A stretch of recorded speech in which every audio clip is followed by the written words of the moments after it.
Հարգելի քաղաքացիներ, չխաբնվեք ծնկածին նորից։ Չխաբնվեք, որովհետև այս տարվա օգոստոսի 8-ից ձեզ նորից սկսել է համոզել, որ դե ոչինչ, որ նախորդող 7 տարիների ընթացքում ինչ ասել եմ, սուտ եմ ասել։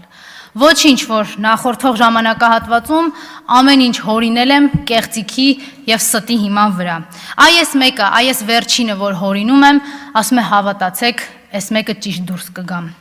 Ասում է ոչինչ, որ ձեզ խաբել ու ասել եմ, որ Շուշին հետ եմ բերելու։ Ասում է ոչինչ, որ խաբել եմ ձեզ ու ասել եմ, որ ինձ հետաքրքրում է Արցախահայերի ճակատագիրը կամ իրենց հայրենիքում ապրելու հանգամանքը։ Ասում է ոչինչ, որ խաբել եմ, որ հաշված ժամանակահատված հետո Հայաստանի Հանրապետությունից օկուպացրած տարածքներից Ադրբեջանի զինուժը, վարձկանները դուրս կգան։ Ասում է ոչինչ, որ խաբել ասել եմ ամիսների ընթացքում գերիները հետ կգան ու դրա փոխարեն նոր գերիներ եմ ուղարկել Բաքու։ Ասում է ոչինչ, որ համերաշխություն եմ խոստացել, բայց մի քանի ամիսը մեկ պարբերականությամբ ասֆալտ լիզել եւ բորջուր լիզել եմ ձեզ խոստանում եւ առաջարկում։ Չխաբնվեք, սիրելի հայրենակիցներ, չխաբնվեք ծնկածին, որովհետև ծնկել է ոչ թե իր մեղքերի գիտակցումից, ծնկել է ոչ թե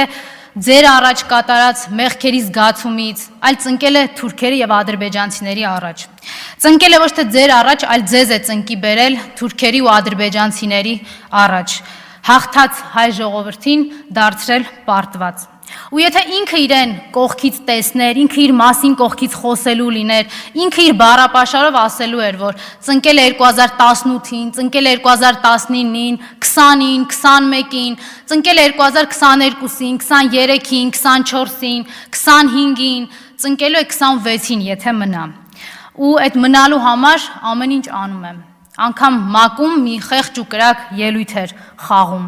Բայց այդ խաղին էլ չխաբնվեք, որովհետև նույնիսկ այդ խաղի ժամանակ իր համար ամենակարևոր նախադասությունը ասեց։ Նախադասություն, որը հետաքրքիր էր միայն թուրքին ու ադրբեջանցուն։ Չնայած դահլիճում էլ չէին, բայց հույս ուներ, որ հետո կլսեն ու կգնահատեն։ Ասեց, որ ինքը պատրաստ է Հայաստանի երազանքների ու նպատակներն արտացոլող սահմանադրությունը փոխել։ Միայն կարևոր է, որ պիտի օգնեն իրեն վերընտրվի։ Այս դրա համար ենք ասում, հարգելի հայրենակիցներ, որ ընտրություններին սպասել պետք չէ, որովհետև իրենք արդեն իրենց տերերի հետ այդ ընտրությունները կեղծել են։ Սրա համար ենք ասում, իրենց քայլերին ու գործողություններին մի հետևեք, այլ հիմա այսօր սկսեք պայքարել, որ ձեր պայքարի արդյունքը հանկարծ չուշանա։